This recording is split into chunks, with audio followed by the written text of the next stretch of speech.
Hey guys, welcome to iSchools. Today we will learn about our environment. तो guys, हमसे अक्सर ये पूछा जाता है कि environment है क्या? तो हमारा जवाब क्या होता है? हम कहते हैं कि environment क्या है कि हमारे आसपास जो पेड़ पौधे हैं, प्लांट्स हैं मीन्स और कोई भी चीज है जैसे टेम्परेचर है या क्लाइमेटिक कंडीशंस है वो क्या है एनवायरनमेंट है। कुछ लोग कहते हैं कि जितने भी लिविंग ऑर्गेनिजम्स हैं वो क्या है, वो इन्वायरमेंट है। और कुछ लोगों का ये मानना है कि जितनी भी नॉन लिविंग चीजें हैं, जैसे कि अगर हम बात करें टेम्परेचर की, सनलाइट की, वाटर की, सॉइल की, वो क्या है, इन्वायरमेंट है।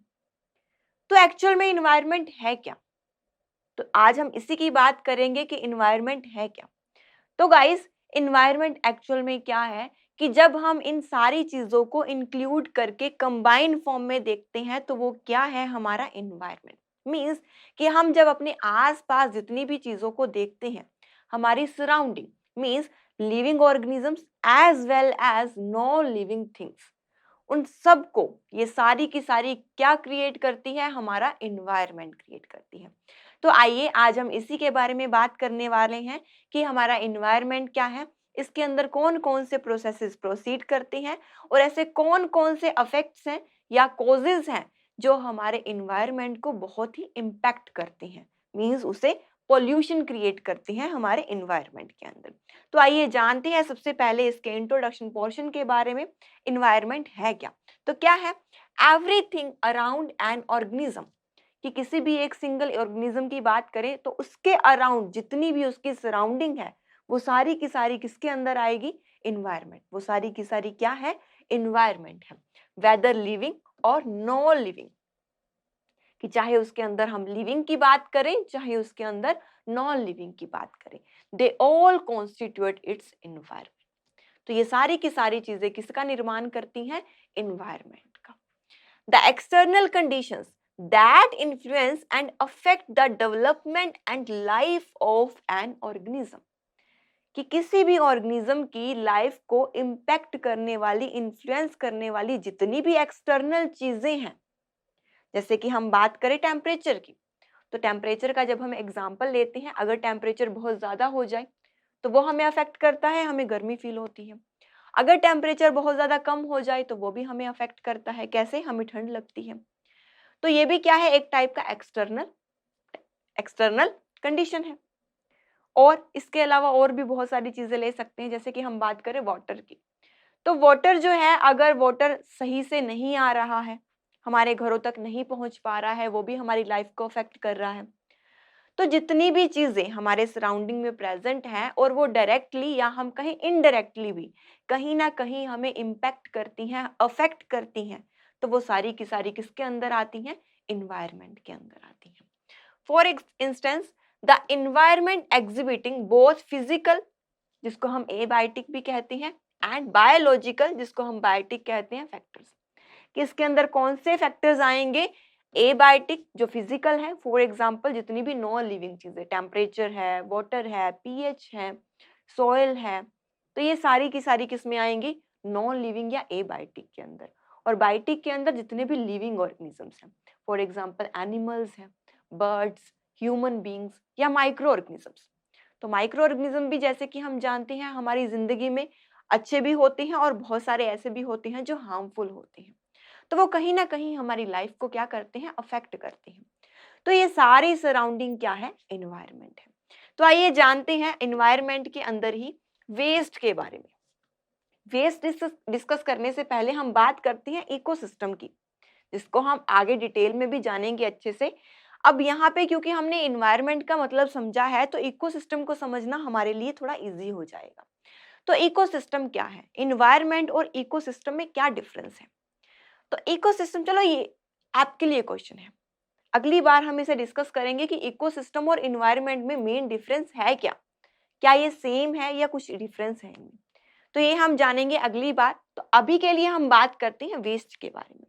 तो वेस्ट क्या है, जैसा कि हम जानते हैं जो भी चीज हमारे यूजेबल नहीं है, कि हम उसका हमारे जिंदगी में कोई यूज नहीं है, या वो हमारे लिए डिस्पोजेबल है, फेंकने वाली है, तो उसे हम क्या कहते हैं, वेस्ट कहते हैं। The substances which are useless and discarded are called waste.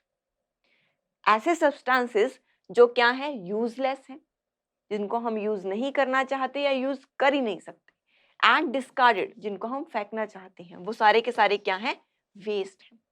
अब वेस्ट तीन टाइप के हो सकते हैं, सॉलिड वेस्ट, लिक्विड वेस्ट और गैसेस वेस्ट। सॉलिड वेस्ट जैसा कि हम यहाँ पे देख सकते हैं, फार्म वेस्ट की बात करते हैं इसमें। फार्म वेस्ट जैसे कि हम जानते हैं हमारे जो फार्म्स होते हैं उसके अंदर हम क्या करते हैं, क्रॉप प्रोडक्शन करते हैं। अब जब हार्वेस्टिंग के टाइम पे हमें जो फ्रूट चाहिए वो हमें मिल जाता है, तो बाकी का जो उसका वेस्ट है उसे हम क्या कहते हैं, सॉलिड वेस्ट कहते हैं। और अगर हम कोई और एग्जांपल लें तो जैसे कि हमारे घरों में जो वेस्ट होता है, जैसे मम्मा सब्जी बनाती हैं तो उसके अंदर क्या होता है, जो छिलके होते हैं, जो उनकी पील्स होती हैं, वो क्या है, सारे के सारे वेस्ट हैं। तो इनको हम क्या कहते हैं, सॉलिड वेस्ट कहते हैं। जरूरी नहीं किचन वेस्ट की ही बात करें, घर पे हमारे बहुत सारा वेस्ट होता है, जैसे कि पेपर्स हैं जो हमारे यूजेबल नहीं है, तो वो भी क्या है, एक टाइप का वेस्ट है और सॉलिड वेस्ट है। देन अगर हम बात करें लिक्विड वेस्ट की, तो लिक्विड वेस्ट के अंदर क्या आ जाएंगे, जैसे केमिकल इंडस्ट्रीज है, उसके अंदर क्या होते हैं, उसके अंदर केमिकल इफ्लुएंट्स, बहुत सारे ऐसे केमिकल्स होते हैं जो पानी के साथ बह जाते हैं, तो वो क्या है, केमिकल एफ्लुएंट्स हैं। और सीवेज, सीवेज का वाटर वो भी क्या है, एक टाइप का लिक्विड वेस्ट है। देन अगर हम बात करें गैसेस वेस्ट की, तो वो क्या है, जैसे कि हम देखते हैं कि जितने भी ऑटोमोबाइल्स चलते हैं, हमें अगर एक जगह से दूसरी जगह जाना होता है, थोड़ी दूर भी जाना होता है, तो आजकल हम क्या करते हैं, ऑटोमोबाइल्स का यूज करते हैं। पर क्या हमें ये पता है कि इन ऑटोमोबाइल्स में से बहुत सारी गैसेस निकलती हैं जो हमारे इन्वायरमेंट को बहुत ही ज्यादा इम्पैक्ट करती है, कहीं ना कहीं अफेक्ट करती है। तो वो क्या है, किसका एग्जाम्पल है, गैसेस वेस्ट का है। देन और एग्जाम्पल क्या ले सकते हैं हम इसमें, स्मोक फ्रॉम चिमनीज, कि जो चिमनीज होती हैं उससे जो स्मोक निकलता है वो क्या है, गैसेस वेस्ट है। तो गाइज ये क्या है, three types of waste, solid, liquid and gas. Then further हम बात करते हैं two main categories of wastage. तो ये दो मेन कैटेगरीज कौन कौन सी है, first one is biodegradable wastage and the second one is non biodegradable. अब ये बायोडिग्रेडेबल और नॉन बायोडिग्रेडेबल क्या है, तो गाइस बायोडिग्रेडेबल वेस्ट क्या होती है कि ऐसे वेस्टेज जिनको हम लार्ज मॉलिक्यूल से स्मॉल मॉलिक्यूल्स के अंदर ब्रेक करके with the help of micro organism, यहाँ पे जो वर्ड आता है bio, bio is related to living. अब इसके अंदर लिविंग है कौन, माइक्रो ऑर्गेनिजम्स।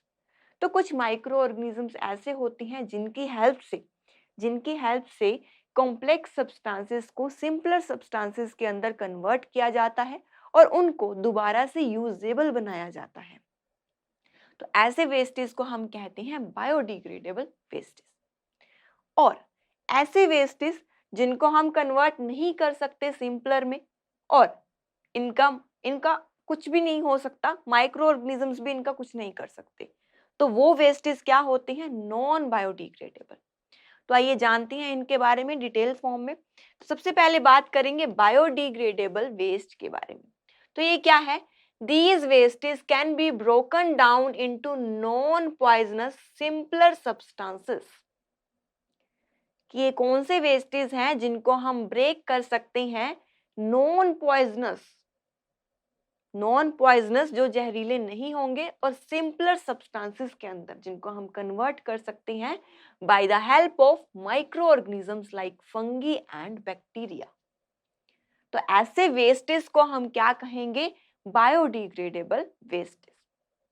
जैसे कि एग्जाम्पल लेते हैं, जैसे हमारे घरों में क्या है, वेजिटेबल का वेस्ट होता है, जो उनकी पील्स होती हैं, जो उनके छिलके होते हैं, अगर हम उनको सॉइल के अंदर डंप कर दें तो कुछ दिनों के बाद वो क्या करेंगे, सॉइल को फर्टिलाइज करने में हेल्प करेंगे। कैसे, क्योंकि जो सॉइल के अंदर अर्थ वॉर्म्स प्रेजेंट होते हैं या माइक्रो ऑर्गेनिजम्स प्रेजेंट होते हैं, या हम बैक्टीरिया भी कह सकते हैं, वो क्या करते हैं, उनको सिंपलर सब्सटेंसेस के अंदर कन्वर्ट कर देते हैं, जो कि और क्या होती हैं, नॉन पॉइजनस होती हैं, जिनका कोई भी हार्मफुल इफेक्ट नहीं होता। तो वो वेस्टेज क्या कहलाती हैं, बायोडिग्रेडेबल वेस्टेज। इसके अंदर हम एग्जांपल अगर देखें तो ये क्या है, जूट। जूट क्या है, एक टाइप का बायोडिग्रेडेबल वेस्ट है, जिनको हम कन्वर्ट कर सकते हैं दोबारा यूज के लिए, जिनका दोबारा से यूज किया जा सकता है कोई और अच्छी फॉर्म में। Then cotton.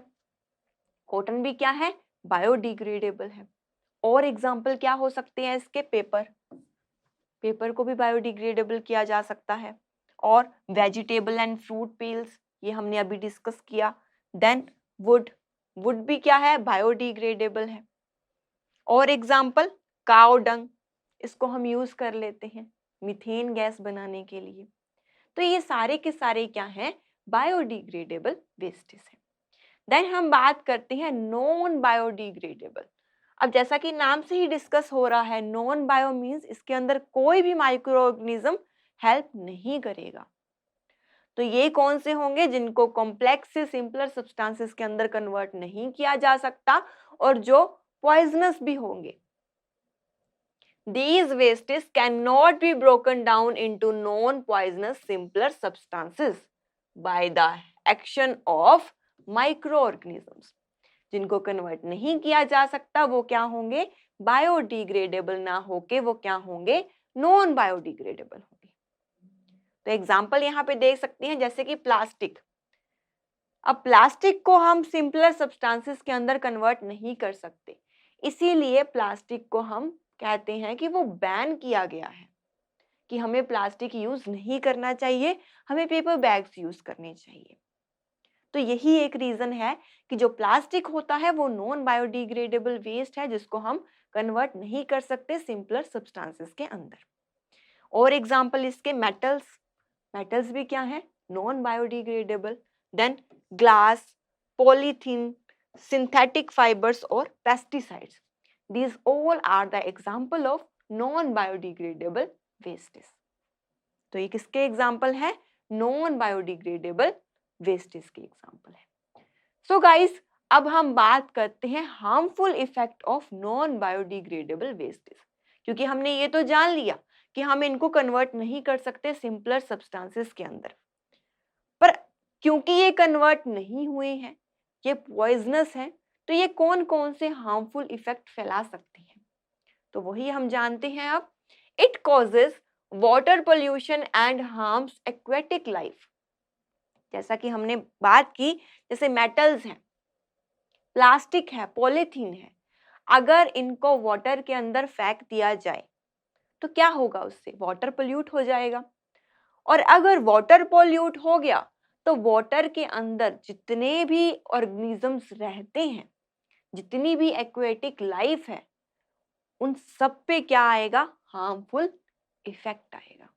उन सबको वो क्या करेगा, हार्म करेगा। देन और क्या इफेक्ट हो सकते हैं इसके, the combustible material on burning produce harmful gases and smoke. तो ऐसे कंबस्टिबल मटेरियल जो नॉन बायोडिग्रेडेबल है, तो उनको जब बर्न किया जाएगा तो उनमें से बहुत सारी हार्मफुल गैसेस और स्मोक क्या होंगे, निकलेंगे, जिससे बहुत ज्यादा एयर पोल्यूशन होगा। Then the toxins and heavy metals can pass into the soil and cause ground water contamination. कि जो सॉइल के अंदर नॉन बायोडिग्रेडेबल वेस्ट है, फॉर एग्जांपल मेटल्स हैं, टॉक्सिन्स हैं, वो क्या करते हैं, सॉइल की फर्टिलिटी को कहीं ना कहीं इंपैक्ट करेंगे। सॉइल के साथ साथ जो अंडरग्राउंड जो हमारा वाटर है वो भी क्या हो जाएगा, कंटामिनेट हो जाएगा, जो यूजेबल नहीं होगा। अगर हम उसको यूज करेंगे तो उससे हम बीमार भी हो सकते हैं और बहुत सारी डिजीजेस भी हो सकती हैं। Then toxic substances like lead, mercury, cadmium etcetera. कौन कौन से, लेड, मर्करी एंड कैडमियम। इसके अलावा और भी बहुत सारे टॉक्सिक सब्सटेंसेस हैं, वो क्या करते हैं, they can accumulate and cause diseases to living organisms including human beings, ये सारे के सारे क्या करते हैं, अक्यूमुलेट हो जाते हैं, इकट्ठे हो जाते हैं और ऐसे डिजीजेस कोज करते हैं जो कि ह्यूमन बींग्स में भी देखी जाती हैं, कि जितने भी लिविंग ऑर्गेनिजम्स हैं उनके अंदर वो क्या करते हैं, बहुत हार्मफुल डिजीजेस कॉज करते हैं। So this is all about the waste, जिसके अंदर हमने क्या जाना, बायोडिग्रेडेबल और नॉन बायोडिग्रेडेबल के बारे में। तो गाइस, आज हमने नॉर्मली इंट्रोडक्शन पोर्शन के बारे में जाना और हमने बात की 3 टाइप्स ऑफ वेस्ट के बारे में, solid waste, liquid waste and gases waste. Then हमने बात की बायोडिग्रेडेबल और नॉन बायोडिग्रेडेबल वेस्ट। तो इससे हमें क्या पता लग रहा है कि जितने भी नॉन बायोडिग्रेडेबल वेस्ट हैं उनका हमें कम से कम यूज करना चाहिए, ताकि वो हमें हार्मफुल इफेक्ट ना कोज कर पाए और हम हेल्दी रहें। सो गाइस, अगली बार हम जानेंगे इकोसिस्टम के बारे में, और क्वेश्चन याद रखिएगा कि एनवायरनमेंट और इकोसिस्टम में क्या डिफरेंस है, तो ये हम जानेंगे अगली बार। Till then have a good day. If you like the video and want to learn more, so click on the given link and download the app now. And don't forget to like, share and subscribe.